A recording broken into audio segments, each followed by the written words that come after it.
Welcome to another episode of We Don't Die. I'm your host, Sandra Champlain, author of the international best-selling book called We Don't Die, A Skeptic's Discovery of Life After Death.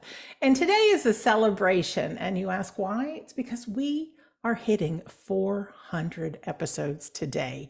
It was 9 years ago this month that this show was started. My book was only just a year old, and I felt the need to meet like-minded people and share their stories. I had no idea if anybody was going to listen, but I was going to share them anyways. And I just checked my statistics on YouTube and also on the podcast channels, because you can watch it and you can also listen to it on your favorite podcast channels. And there's been over 7 million plays, which is beyond mind-blowing to me. So you're one of those people, whether you're signing up today for the first time to listen or watch, or that you've been along the journey. I know so many people have been around since the beginning or have watched or listened to every episode. So this is just a really sincere, heartfelt thank you. All I want to do is help people through grief, help people believe there's an afterlife, and help people know that your life is special. You are special, and there's good reasons for you to have a powerful life, and just to help you get there. So you may know this. Our home base is WeDon'tDie.com, where you can find past episodes. You can join our free Sunday gathering with a medium demonstration. You can take a class, all kinds of good things. If you don't already have a copy of my book, at the bottom of the WeDon'tDie.com page, there's a little opt-in. You can enter your name and your email address. It says, get the first few chapters of my book, but the truth is it's the entire book. All right, so that is there for you. And if you're listening to this and you'd rather be watching, you can head over to YouTube, type in We Don't Die Radio 400, and you can see my beautiful guest and myself. Speaking of our beautiful guest, I wanted to make this special today. And so I have a longtime friend, yet this is the first time we're connecting face to face on a video, Sheila Lowe. She is a real life forensic handwriting expert who testifies in court cases. But not only that, she is a best-selling author with over a dozen books written, both fiction and nonfiction. As you are interested in the afterlife, you may enjoy, she's got a 3 murder mystery series called Beyond the Veil, books, including this one, Proof of Life. Her latest book is a nonfiction memoir called Growing from the Ashes. A forensic handwriting expert learns about the afterlife from the murder of her daughter. You can find out more about the beautiful Sheila at SheilaLoweBooks.com. Sheila, my friend, welcome to We Don't Die Radio. Thank you. Thank you. I'm so excited to be here. Oh, I'm excited too. I know you woke up early to be here with us today. You got early, yeah. Coffee over there. Most people, it wouldn't be early, but I work late. That's all right. That's all right. First of all, so sorry about your daughter. I know you've got a short story to share there, but for the grief and everything that's involved in that, just sending you a big long distance hug. Thank you. Yeah. Yeah. So you know your story better than anyone. I would surely love to know how a lady gets involved, first of all, in forensic handwriting. And and just share if you would. Sure. Everybody asks that question every lecture I ever give. How did you get involved in handwriting? And of course, these days, handwriting, people think it's going away, but it's not. It's coming back. You have to go back a very long time, probably before you were born. 1967. Oh, 66, girl, here. Yeah, so you were a little baby. I was in high school. I was a senior, and my boyfriend at the time, his mother had read a book about handwriting analysis, how to analyze handwriting to learn about personality. And she analyzed mine. And I was like, oh my God, somebody finally understands me. And, as a 17-year-old, that's really important. And she said things like, I was emotionally stormy, and something about being thrifty, and just 2 pages full of stuff that she wrote about me. And it wasn't until many years later that I figured that she was checking me out as a future daughter-in-law. which I did end up marrying her son. That's another whole story, part of my memoir. But yeah, that was, I just got interested because of what she wrote about me. And I started reading every book I could get my hands on. I went to the library and bookstores. And what she had done, I mean, she wasn't a professional, but she had a book and she went through it and sort of checked off, well, if this part of your handwriting looks like this, it means this about you. This means that, which is a very limited value, but for me, that was okay. And so I wanted to learn more. And after about 10 years of studying on my own, I found that I could take a course. And so I did that and eventually became certified as a graphologist, which is a handwriting analyst for means of personality assessment. And eventually in 1985, I became court qualified as an expert to testify in cases of forgery. Wow. So Yeah, one can assume you've dealt with it quite a bit and you've been called yes. upon quite a bit. Yeah, I've testified in about 80 cases. So, Incredible. Okay. So that's what you do and did. And then what brought you into this world of writing? Now, I know you've written some nonfiction books and then also fiction, and you've written a lot and you've got mostly bestsellers under your belt. well, I have You're a 18 now, go-getter. Say that again. 18 books now. 18 books now. Yes. Yeah, Wow. So over the last 23 years. that's pretty big. It's pretty big. How did you get involved in, want to use your imagination and not your imagination that way? Well, I always wrote, I guess, since I was a kid. I used to write bad poetry. And I came from England and, well, was here for a while. And then we went back to England when the Beatles started. And I was a complete Beatlemaniac, over the top, ridiculous. And so I started writing stories about the Beatles. And I was married to Ringo. He was my guy. Everybody else liked Paul, but I was a Ringo fan. And so I started, and I've still got those stories out in my archive room. And I always loved mysteries. I got my very first mystery as a gift on my 8th birthday. And so I wanted to write something, and I, wrote some silly stories, but I always wanted to be published. And time went on, and I was writing technical stuff about handwriting, articles, monographs. And, I thought, before I turn 50, I've got to get published. And that was right. I mean, I was approaching, and the younger it looks, the closer you get to 50, the younger it looks. But I thought, yeah, I should get published. And I did. It was amazing. My goodness. I'd met an agent, and just through a series of events, she got me to go with her to a big book fair in Chicago.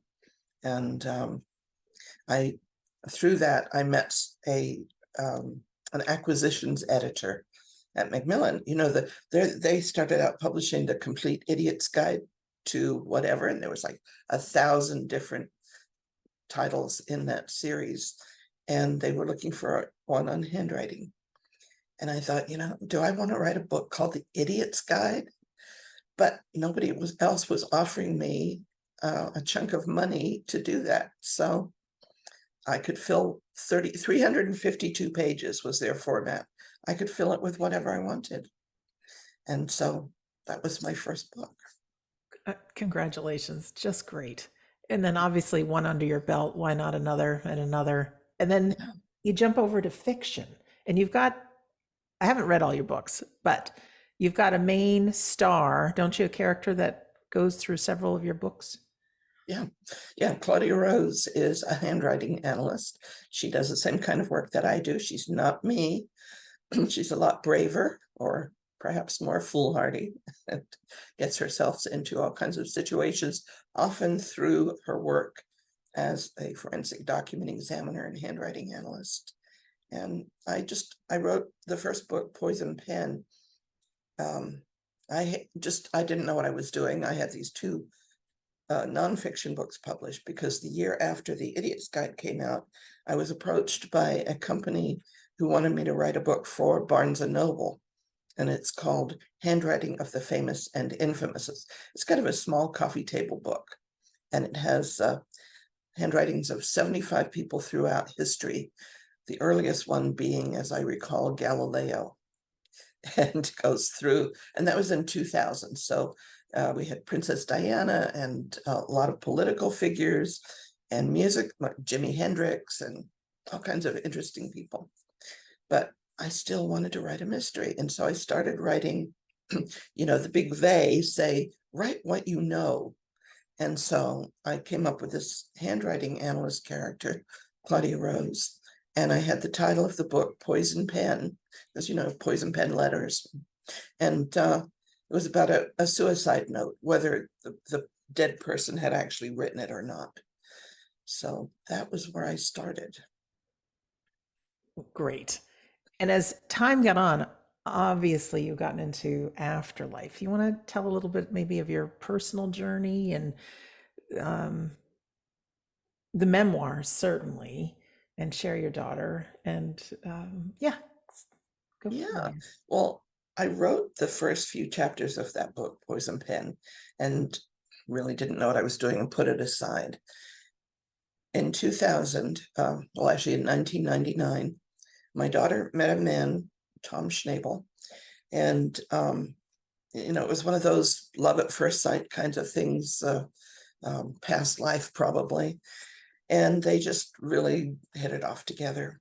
And he immediately wanted to move in with her. And she, of course, what do you do when your mom is a handwriting analyst? You bring home handwriting. And so he wanted me to analyze his writing. And we talked about it on the phone. And when I saw it, it's like my heart sank because there were such red flags for pathological behavior. Handwriting can't predict. It's not like a crystal ball. It's a scientific thing, but it can show potential. It shows past behavior, which shows potential for future behavior, but you don't know whether that person's ever going to act out. So looking at that handwriting of Tom, I could never say this guy is going to be a killer, that he's going to kill my daughter. But within a year, 9 months, actually, that's what he did. And the handwriting showed, and I put it in the book, a little piece of it. But the problem was there a lot of physiological issues show up in handwriting. And I noticed there were signs of a head injury. And I asked him, did you ever have a serious blow to the head? And he said, yes, I was almost blinded. It was, he was in law enforcement. He worked for what was then, what did they call it? The INS, the Immigration Service. Now, I guess it would be Homeland Security. And so he said he had been hit in the head on the job and he was having terrible headaches. He was seeing a doctor for his headaches. Plus, they both drank a lot. And, it was just kind of an explosion waiting to happen. And I put a note on the handwriting sample, the potential for explosive behavior and also authoritarian behavior.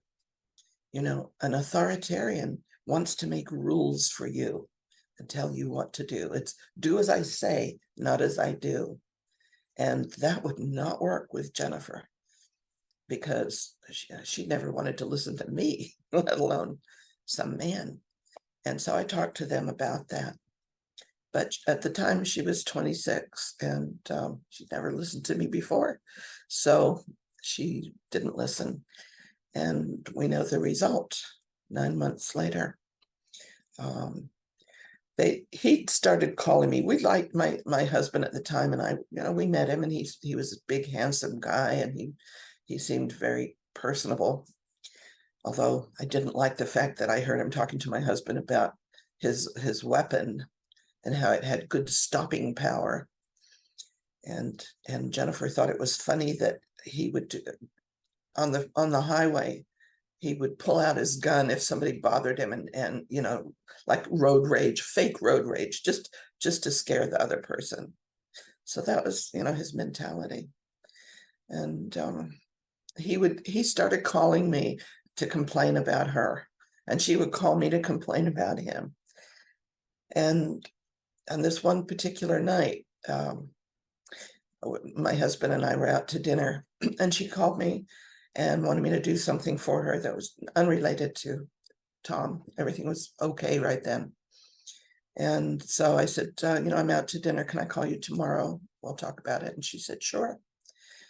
And the next morning, I was getting ready to go to a forensic conference out of state. And about 11:30 in the morning, my cell phone rang. And I answered it, and I was in a hurry, and I didn't really listen to the person saying who they were. And he said, is Ken Lowe there? And I said, well, Ken Lowe, why are you asking for my ex-husband? We've been divorced for 20 years. And he said, do you know Jennifer Lowe? And I thought, what has she gotten herself into now? And I said, that's my daughter. Why? And he said, well, I'm sorry to tell you, but your daughter's been murdered. I mean, what do you, there's no good way to say that to somebody. But I couldn't help thinking later, what if I'd been on the freeway? I told him I was on a cell phone. And so I just called for my husband. I just looked at the phone like, I don't believe it, and handed it to my husband. And yeah, but and if I'm just rambling too much, please interrupt me. Keep rambling. Just sending you a big hug from all of us. Well, the fact is that I had grown up in a very fundamentalist religion, Jehovah's Witnesses.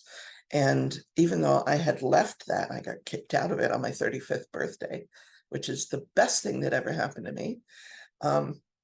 So this was, 15 years later. But the things that I had been taught really had kind of stuck with me, like the spirit world. That means you've got the demons if you're into spirit and trying to communicate. Don't even meditate, because if you clear your mind, it leaves room for the demons to come in and control you. I don't know what they supposedly are going to make you do, but that's what we were taught. So now Jennifer was killed. And if you want to, I can talk about what happened exactly, but that night, I think it was the night, I don't know exactly the time, it doesn't matter, but I think it was like I think it was that night, because it all kind of blurs together. But my one of my phones rang, the house phone, I think it was first, and I picked it up, and I heard this loud staticky noise on the other end of the line, and I could hear at a great distance a voice, but I couldn't tell what it said. And I'm saying, hello, I can't hear you. And then it hung up, and then my cell phone rang, and the same thing happened, and I knew it was Jennifer trying to reach me. So things like that started to happen. And I mean, through the first week especially, a lot of attempts to contact. And so I put that religion aside, and I had already started to, because Jennifer really believed in the afterlife, and she had wanted to talk to me about it. So where shall we go from there? Breathe, just breathe. Where should we go from there? Is the guy in prison? Oh, Tom, no, he killed himself too. He did. Okay. What I learned was, I called the police about it because, I wanted to know as much as I could, and they lied to me. They gave me 6 very different stories, because at some point, I think it was the next week, I went and to clear out her apartment. She lived about 100 miles south of me in Orange County, Lake Forest, California. And so I drove down there to clean up her stuff, and met her father, who lived in Utah, and some of his family, and then Tom's father and brother were there. And, they were just kind of standing off by themselves. And I went over and, what do you do? I gave him a hug. And we all cried. And where was I going with this? I was going somewhere with this. I'd completely gotten off track. That's all right. Just what happened after she passed. Yeah, so I got everything cleaned up. There was a purpose in going there, but I took her wedding dress. Tom, Tom. What about Tom? He ended his own life, you had said. Oh, what he did. Yeah. So after I got everything packed in my car and did all the stuff we were going to do, and my son came and took the furniture, my younger son. Ken, my ex-husband, and I went downstairs to talk to the neighbor because I'd heard that he had made the 911 call. And so we talked to him, Corey, and he told us what happened. I'd actually talked to him before on the phone. And he said that this is the night after she called me in the restaurant. So this was later that night. And he said it was about 2:30 in the morning. He was up watching TV, and she lived upstairs, and he heard her on the stairs, and he heard her crying outside his door. And he opened the door and he brought her in. He said, "Are you okay?" And she said, "No, Tom's crazy." And they had been out earlier in the evening at a bar somewhere called Cook's Corner. And while they were there, they had a big fight because of some woman. And Jennifer left him in the car, and he had to walk home, which is about 5 miles. So he wasn't very happy when he got home. So Corey said, just let's call the police. And she said, "I've already called 911. And he said, "Well, stay here until they get here." And she waited a little while. And she said, "I'm going to go back up because I don't want him to hurt my cats." So she went back upstairs, and everything was quiet for about a half an hour.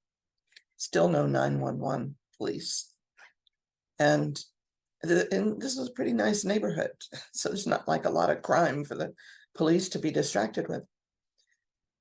So about a half an hour later, a little after 3:00, Corey said he heard a terrible scream. And then shortly afterwards, he heard her on the stairs again. And he looked out his window, and she was coming down the bottom of the stairs, and she turned around and said something. And Tom said, "I've got the keys." And then he came after her, and he opened fire. She started running towards Corey's place. And Corey said, "I'll never forget her eyes." And I said, "What do you mean?" And he said, "The first shot, she was gone." So he shot her, I think it was 8 times. He hit her in every vital organ. He was trained to do that kind of thing. And he started to leave. And then the police arrived. The cavalry, a little late. He left his car where it was, idling, and he went back she was in front of Corey's front door. And Corey said that he knelt down and kissed her. And then he put the gun in his mouth or under his chin. I read the autopsy report, didn't specify. And that was that for Tom, which is, he had a 9-year-old daughter. So she was told that he had an accident. So after that, I wanted to know what happened, I had gone to psychics, to a couple of mediums before that. So I immediately contacted, I think the first one was Brian Hurst, who you may know, a British medium. He's retired now. And I didn't tell him what happened. I had met him at a group session some years earlier. So I just said my daughter had died and I would like to have a reading. And I did. And I put a lot of what he said into the memoir. because he was so amazing. He says, why am I hearing the nursery rhyme, Tom, Tom, the Piper's son? It's like, well, Tom was the name of my daughter's killer. And he said, when she realized that she was dead, she was furious and she was trying to hit him, which sounds like her. And yeah, so he gave me a lot of real strong evidence. He was the first of many. Strong evidence is important. I was having a conversation with my mom, and she says a lot of the mediums out there, wouldn't it be easy? We call it cold readings, just giving generalities, but you really feel he gave you specifics that you knew it was her. Yeah, well, definitely. And especially starting out with Tom's name. And I believe he had her name, but there were many things, not just about their situation. Oh, and he said, is there a lake nearby? So was they lived in Lake Forest, which I don't think there's a lake near there, but that's in the name. Yeah. And I did, I have to look it up because there were so many things Yeah. that were specific, but not just about that, but about other parts of my family, about my father and other things that were really evidential. Definitely comforting to have a good medium and get some of those details, even though obviously grief is the very worst thing. And I can't even imagine from Yeah. being a parent, because that's just not supposed to happen. Parents are supposed It's to be not something you could ever prepare for. She had put herself into many very difficult situations. And so in some sense, there was relief that she was never going to have those horrible things happen to her again. I'm not relieved that she was dead, but just that now I knew that she was going to be okay. I always thought as she was growing up, if she could make it to maybe 22 or 23, she should be okay. Maybe she'll grow up and be okay. And when she comes through now, every time she'll say how sorry she was that she didn't listen to me, and that that she was difficult. So Since then, you've done a lot of research on the afterlife. It's even yeah, included in your books. What other kind of things have you explored? Obviously, lots and lots of mediums. lots and lots, and some really great ones like John Edward. He came to LA. This was before he had his the first TV show, Crossing Over. And my sister-in-law called me and she said, there's this guy and you want to go to the meeting. They're having a meeting at this big hotel. And I thought, yeah, I don't know. And I waited until like the very last minute. And then I went and there must have been probably 1,000 people in the ballroom, huge. And yeah, he was funny because he was very young then. I think he was just about 30. And his plane had been delayed or something, and they lost his luggage. So he was a little famished. And he came bounding up to the front of the stage and he said, let me explain my process. And then I'm sure that some of your people will be coming through. And then he stops and goes, oh, wait a minute. Somebody is coming right to the front of the line and insisting on being heard right now because there's gunshots. It's a murder. And I look around like the woman a few rows behind me, and she stood up. She goes, it's my son. And he said, no, it's a daughter. So I'm looking around and nobody else is saying anything. So I stood up, shaking. And he said, and I don't know in what order, because he talked about there being a letter R, which went off into something else. But he said, this happened in February and she knew who shot her and some other stuff. And he goes, and your sister's, no, he said, you have a dog that died. And I said, no, I've never had a dog. I'm a cat person. He said, but your sister had a dog that died. And yes, Wally had died a year before. And he goes, well, your daughter wants your sister to know that the dog is with her and he's okay. So that was really sweet. And then he said a lot of stuff. And I don't think I'd mentioned that I had other children, but he said, does one of your sons have something to celebrate, like a birth or a wedding? And I said, not that I know of. And he goes, yes. And I said, okay, but I don't know. And he said, yes. And so I told my sons, and they didn't say anything. And then a week later, my younger son, who was very close to Jennifer, Ben, he said, you know what that guy said? And he goes, my sister was laughing at me because she knew I wasn't going to tell you.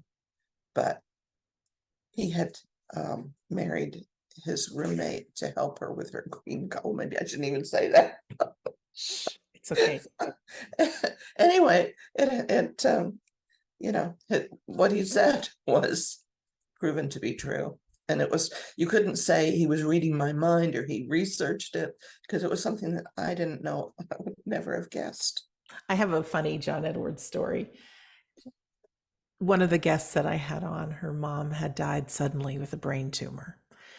Literally diagnosed, and 3 weeks later she was gone. The girl was interested in the afterlife. John Edwards was coming to town. It was a last minute decision to go. She drags her father, who was not at all interested, but of course he loves his daughter and wants to support her. And right at the beginning, just like you said about the evidence coming through, the evidence came through that there's a woman who just died of brain cancer, who's showing me that her husband, I think it was in Chicago, was by the water sitting on a park bench, and a man dressed in drag as Little Bo Peep sat and started hitting on him. And the father just burst out in tears. He never told anybody that story.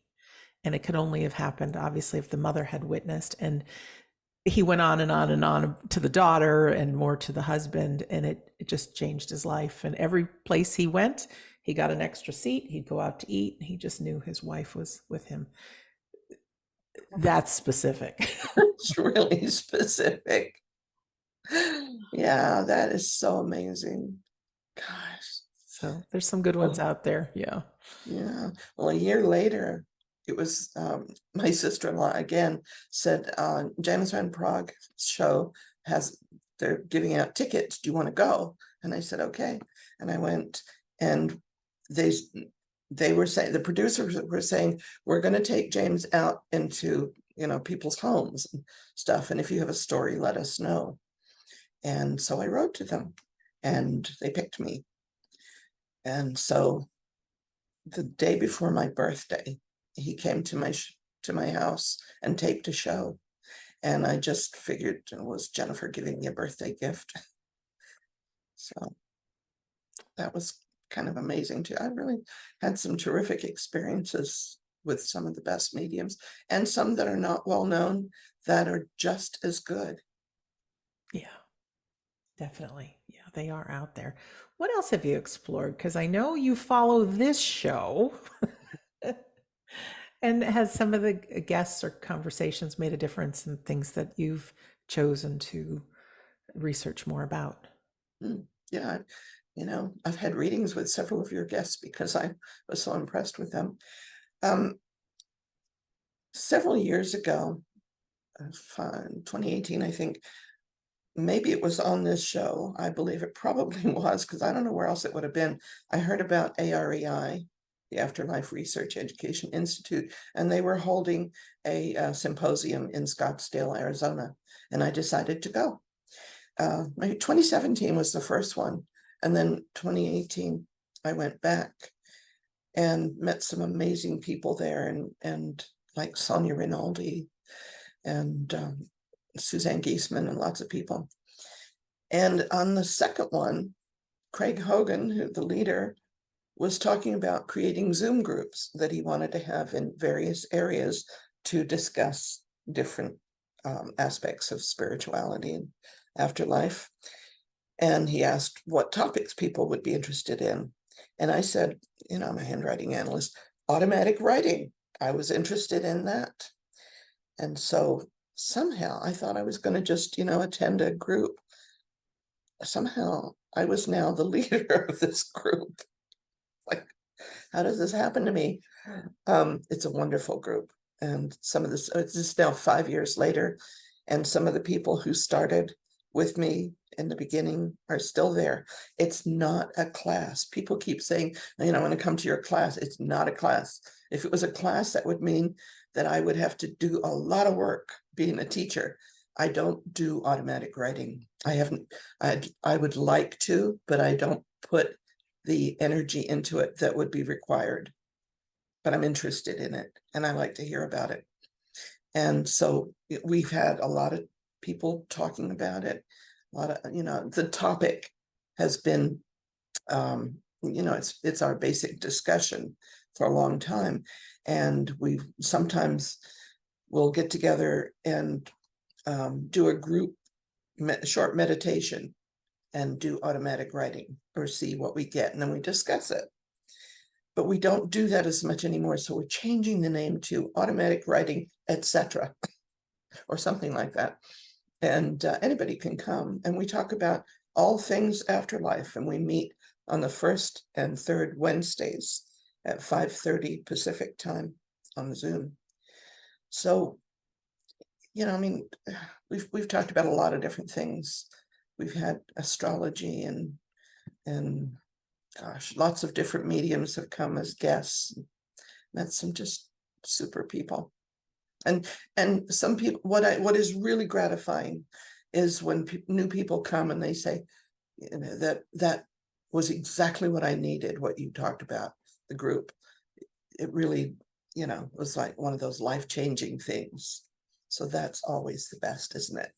It is the best. It really is, because you just never know. And you say you don't do automatic writing, but someone who has published so many books, you get in the zone, don't you? With your, Sometimes you do, yeah. yeah.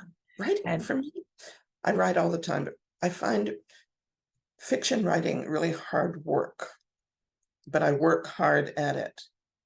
And, I think I've progressed a lot. And sometimes, yes. Now, should we talk about the Beyond the Veil series? let's do it. How do people find out about your Zoom group? Is it on the AREI The Zoom group. website?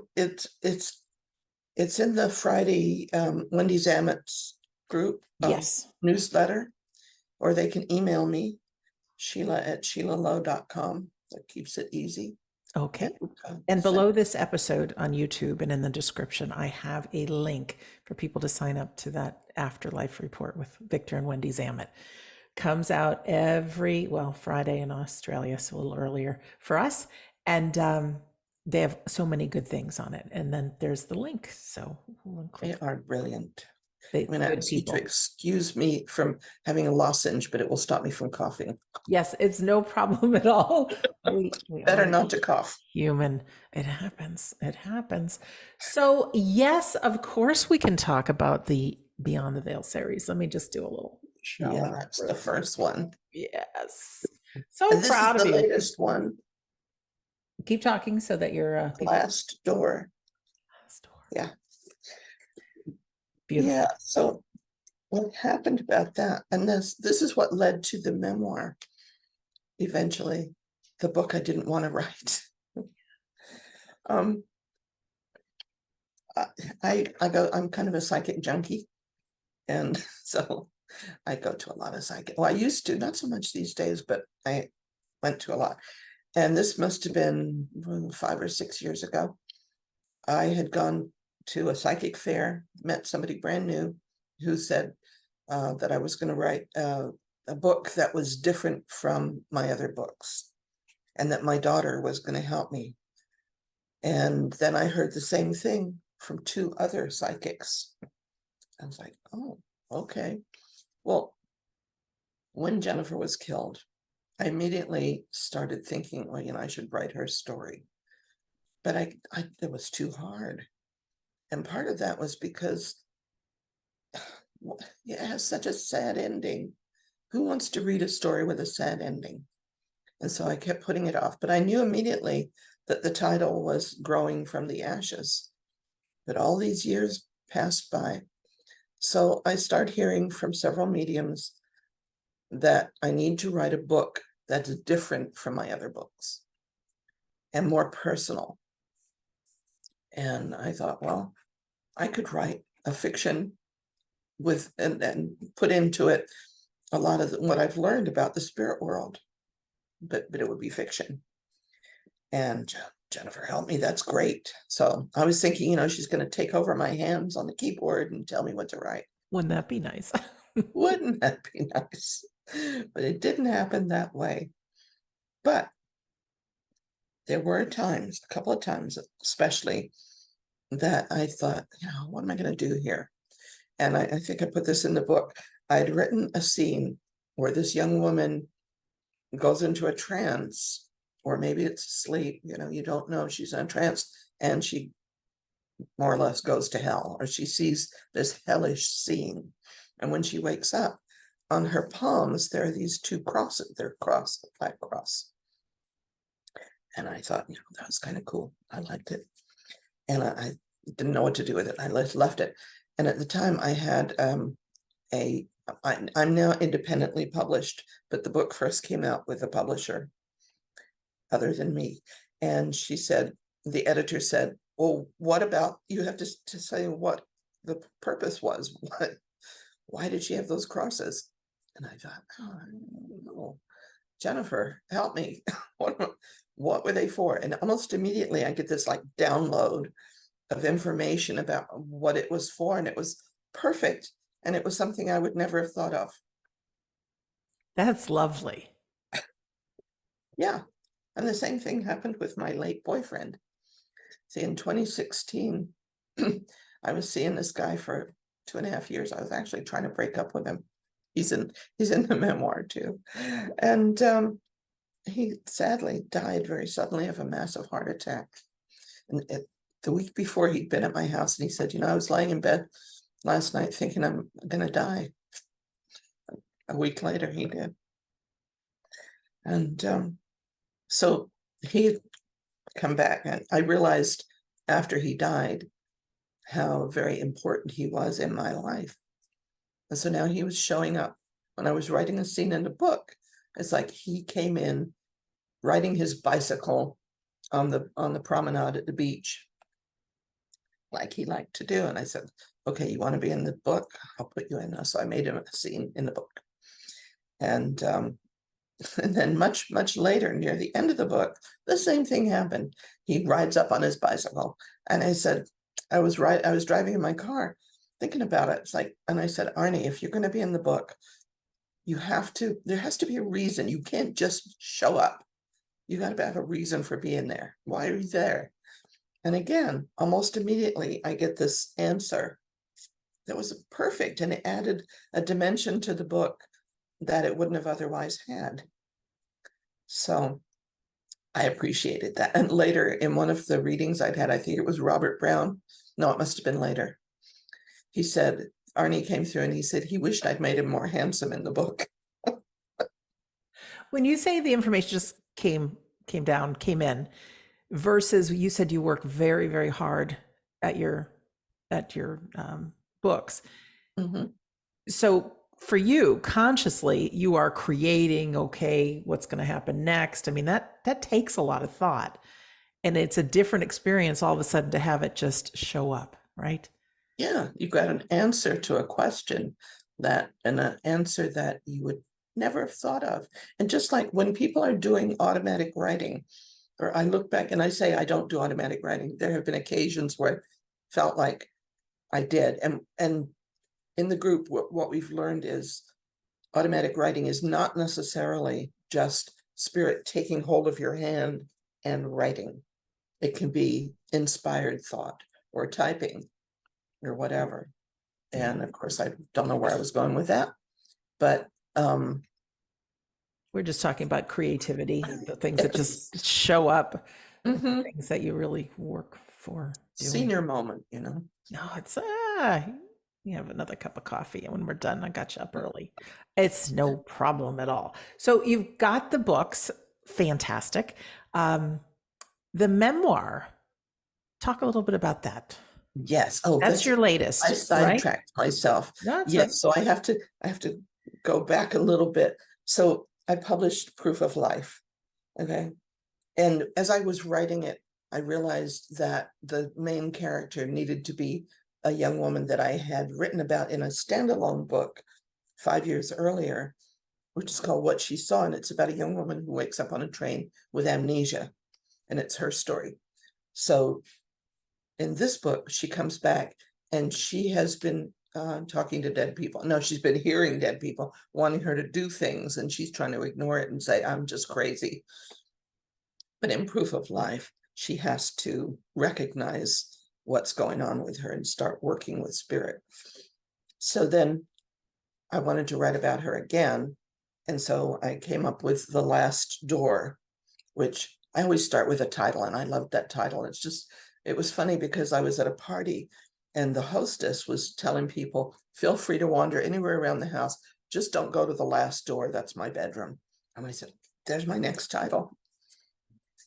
And so I wrote that book. And so I was bargaining with spirit. I was trying to say, because they kept saying, even after I'd written Proof of Life, I still in readings kept hearing, you need to write something more different and more autobiographical. I was like, I don't want to write about myself. Well, so I brought out The Last Door and I thought, now that's going to work. Well, it didn't work. And I kept hearing the same thing. And so I thought, well, maybe if I listen to spirit and do what they want, it will open up some other areas that I wanted to open. And so last December, I decided I'm going to finally write something autobiographical. And now, because, I didn't want to write the sad story, what I could write about 23 years later was my spiritual journey. And hopefully that has a happier ending. And I can bring Jennifer into it. And so in January, I started making a list of things that I wanted to talk about in the book. And I started reading books about memoir writing. And I learned that memoir is a little different from autobiography, which autobiography has everything in your life from, start to wherever you start writing. And a memoir is about some specific aspect of your life that you want to explore. And so I got this list of scenes and, parts of my life. And on February 1st, I started writing it. And I was totally astonished to find on February 27th, myself writing the end. And last week, my sister was here and she hadn't read it yet. And she read it during a weekend while she was here. And she said, she said and I haven't checked this out, but she said there's 219 pages in the book. Jennifer was killed on 219. And she said it took you 27 days to write the book, and she was 27 when she was killed, which was an interesting coincidence, if that's what it was. Yeah, that's great that it's out there. Your spiritual journey, the passing of your daughter, because we know she didn't die. She's still with you. Absolutely, she is. What difference could those topics in your memoir make for a reader?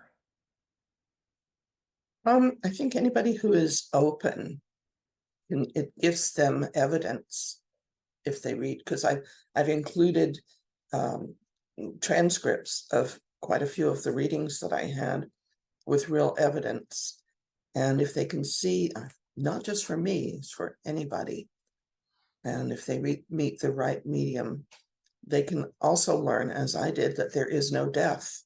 There's life after earth. So, or as what I'm writing now, I'm having my book launch party on Tuesday for Growing from the Ashes.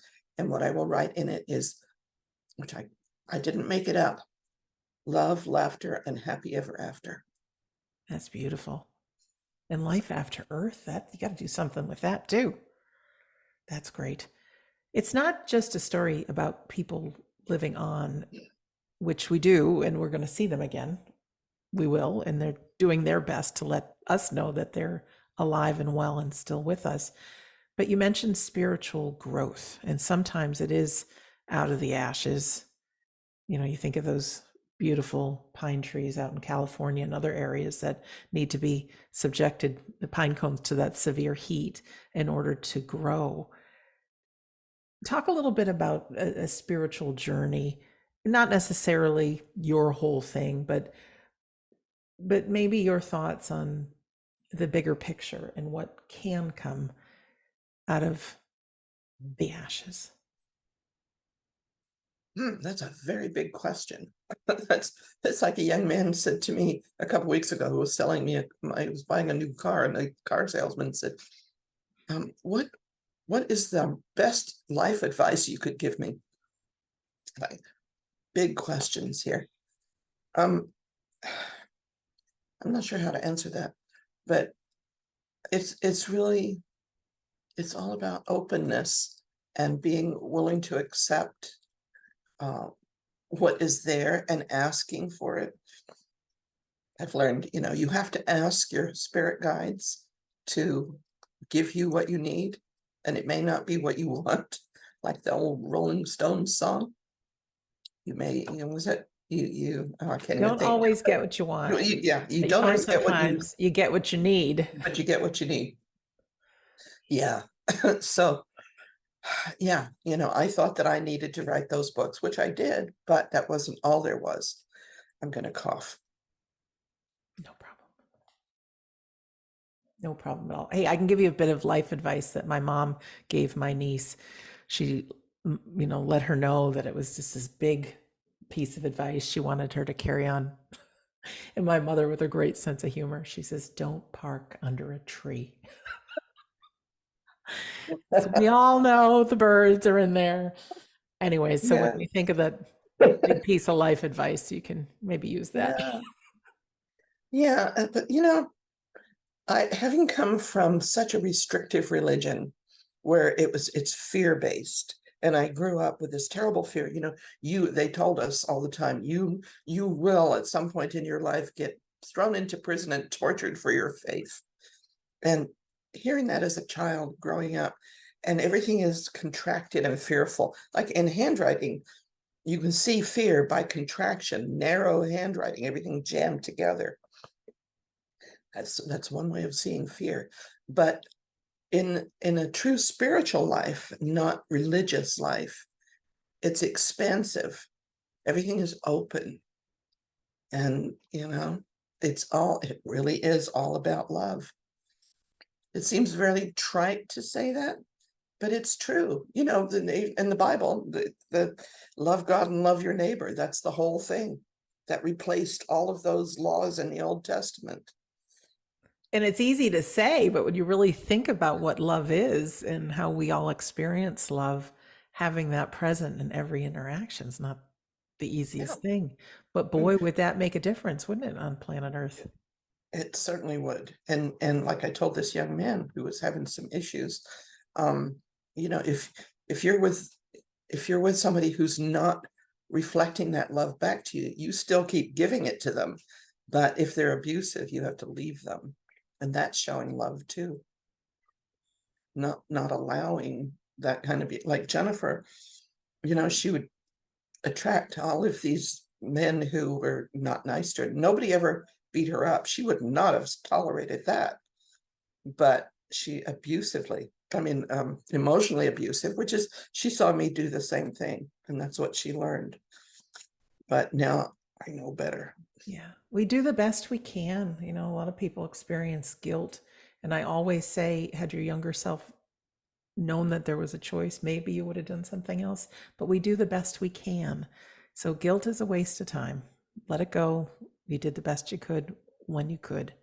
And I do believe, even though, no, you didn't want Jennifer to pass and all the things that have happened in your life, the difference you're making, it's not only loving as a piece of advice, but sharing and being of service. So it may be entertaining someone in one of your books, maybe educating someone in another. It may be sparking some new neural pathways in people and things that they can, hey, is there anything about this afterlife research? And it might send somebody on their journey. I do know that grief is I don't want to say relieved because it never goes far, but there's all the neurotransmitters that really impact us, or loss of them when we're grieving. And to read a book, it can help raise those levels again and help try to bring our system whole. So that's a way that you are of service as well. There's so many ways. And I encourage anyone, whatever your self expression is, just do it. Even if it's just saying hello to people or giving somebody a compliment, whatever that is for you, if you can just be there for someone else, it's a huge, huge thing. Sheila, do you feel Jennifer's presence ever? I do. Maybe not as much as I used to, because I think she's busy. And I hear that she works with young children who've crossed over in traumatic ways. And so, she didn't have children of her own. She wanted to. So I'm glad that she's doing that. But yeah, I mean, there are times, sometimes a wave of emotion will come over me that it just comes out of nowhere. And I often feel that that's her. And sometimes I ask her for specific signs. And I've put some of them in the book. There's like I wanted to get this and show you because I talked about it in the book. This Mermaid Crossing, for those of you was an listening. actual sign, a wooden sign. I was at a meeting. I had asked her, if you're still around me, let me know, give me a sign. And then I forgot about it. And a day or two later, I went to a meeting. And we have it's a business meeting, and I put my books on the table in the back. And this new member had put out some signs. And so I saw this one, Mermaid Crossing, and Jennifer was a big mermaid fan. And I said, I gotta get that because she loved mermaids. And then on the way home, I thought, oh, Mermaid Crossing. So she crossed over. And it's an actual sign. She's being funny. She gave me a sign. So I thought that was kind of cute. And then I sent an email, and I got home. I sent an email to the woman who made the sign, who I didn't even know. And she wrote back right away. And she said, I just got chills because I was sitting in my car waiting to go to the meeting. And I just remembered there was some earrings that I had made that I wanted to wear and show off. Went back in the house and got the earrings. And on my way out, I passed by my work table where I had been working that day. And I decided to take that sign with me. Otherwise, it wouldn't have been there. So I think what I've learned recently is to ask for specific signs. I didn't this time, but after that, I asked for a mermaid sign later. So quite a lot. I mean, a couple of years later, I asked for a mermaid sign, and then I won't go into it, but it's all in the book about the whole domino of mermaid signs that I got right after that. That's great and mermaids are not something that normally just pass you by in life. No, They're not often on television, or I know the no, Little I Mermaids have one come out, here, but Little Mermaid, you're holding one it on my in your hand. desk. Yeah, that's so beautiful. Yeah. Our loved ones, I am convinced of this, work through our imagination. And as human beings, it's so easy to just blow off thoughts that come into our mind, thinking that, oh, that's just our imagination. But taking any classes in psychic and mediumship, that's how it works. So I ask everybody to pay a little more attention to that, because there are times, even with people that I know who have passed, I'm busy doing something, and then all of a sudden, like a whoosh, a memory that I have with that person comes out of the blue, nothing related to what I'm doing, and filled with the emotion and the feeling. And I just this little like, hey, okay, you're here. Thank you. But pay attention to that, because it's how they communicate. Not everybody can turn lights on and off, and or even wants to, because I believe they're busy too. I believe that we continue to learn and grow and explore, but they can just zip in a breath and be by our side. And so often they are, cheering us on, living life through our eyes as well. Yeah, and some of them, I mean, just like here, you don't have all the same, we all have different talents and skills. And maybe some of them are talented at manipulating electricity. And some who are really strong might actually come through with a physical manifestation. I saw Jennifer walk past the kitchen door shortly after she was killed, like within a few days. But that's extremely difficult to do. And I've heard it compared to, communicating that way, like trying to breathe on the bottom of a swimming pool, because the atmosphere of the earth is so heavy compared to what they're used to. And then also, I think it was Sonia Rinaldi who was talking about why we don't get as much physical mediumship as we used to, because with all the electronics and stuff that we have in the atmosphere, it really makes it hard for them to come through that way, which made perfect sense to me. Yeah, absolutely. You've probably seen me do this, and if you're listening, you just have to visualize this. I've got my hand held out in front of me, and that's us. And if I wave my hand really fast, or if anybody waves their hand really fast, it gives an illusion that it's invisible. I mean, you have to wave it really, really fast to have it be invisible, but you get what I mean. They're vibrating at a different speed within the same area we are, because lots more than one form of energy can exist in one place at the same time. So I believe we're part of their world, but for them to slow down enough, like you said, like it's being underwater, and trying to talk maybe and get your words out above a pool or above water, it's very difficult for them. So if we can meet them halfway and take some time, even though Jehovah's Witnesses didn't want you to meditate, I really do think if we can learn to slow our mind down, even if it's just for a little while, just try to be in that present moment, whether you're out for a walk or doing whatever you're doing in that present moment. It's kind of like recharging our spiritual battery a little bit. And you just never know how much that can raise our own vibration, if you want to call it that. Yeah, I mean, your hand waving is, it's a good illustration.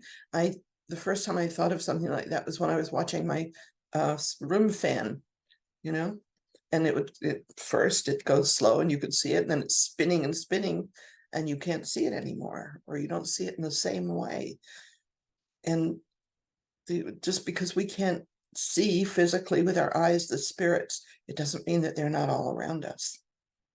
I love that. Like a spinning fan, absolutely gives the illusion it's not there. It's there, it's just moving pretty fast. Or like I didn't have my contact lenses in, and I went and put them in, and all of a sudden I saw that there were some ants on my counter that I could not see without my lenses. Just because you can't see it doesn't mean it's not there. Amen to that, sister. Well, remind us what your websites are and how people can get in touch with you. Yes, well, they're very easy. For handwriting analysis, it's just SheilaLowe.com. And the other one is SheilaLoweBooks.com, which is obviously dedicated to my books. And I think you showed, but I want to show the beautiful cover that Scott Montgomery made for me of the phoenix. And what's kind of ironic about choosing the phoenix growing from the ashes is that I'm extremely pyrophobic. I've never even used a fireplace when I had one in my house. So to choose this, but it was still the perfect image, and he made it like in a form of a question mark. And I just love this cover. It's beautiful. Any closing words or anything I should have asked you that you want to share about? Any last things before we wrap it up? Blabbed on long enough. You blabbed in a perfect way. We really enjoyed it. Thank you. Thank you so much for having me. Oh, thank you for being had. I'll put it to you that way. Sheila, really, from the bottom of all of our hearts, thank you for being our guest today. Happily. And it's episode 400, which is crazy. And for our listener or our viewer, a reminder that our home base is wedon'tdie.com, where you can find past episodes. I also have another podcast called Shades of the Afterlife on iHeartRadio. On that one, it's less guests, more from me, more about latest evidence and research and snippets from doctors and scientists and all things about the afterlife. So you can check out Shades of the Afterlife as well. And I mentioned our Sunday gathering. It's free, it's an inspirational service each week with a different empowering topic. But there's fun music videos, there's usually a reading, there's an address, and we have a medium demonstration in each and every one. So we usually have a couple hundred worldwide gatherers that join us, and our loved ones come through, and it's a beautiful place to know the reality of the afterlife and then just get supercharged for your week. Because I think people need people, and left to our own devices in our own head, it's not a pretty place to be. So that's our Sunday gathering. And of course, at wedon'tdie.com. And if this episode made a difference for you and you just feel courageous and want to press that share button, you never know who's feeling down, even though they might have a big smile on their face, or who's experiencing grief, and that these episodes could make a difference. Or maybe you want to give one of Sheila's books as a gift for a birthday or a holiday or something. You never know. But remember to visit her websites, SheilaLowe.com or SheilaLoweBooks.com. So, in closing, my name is Sandra Champlain, and I'm always so delighted to be your host on We Don't Die Radio. I do believe that life is an education for the soul, and that your life here on earth is very important. So I really want to thank you for listening, or thank you for watching. And this is episode 400. If you're new, there's 399 more. No pressure. But thank you for being here, and we'll see you again soon.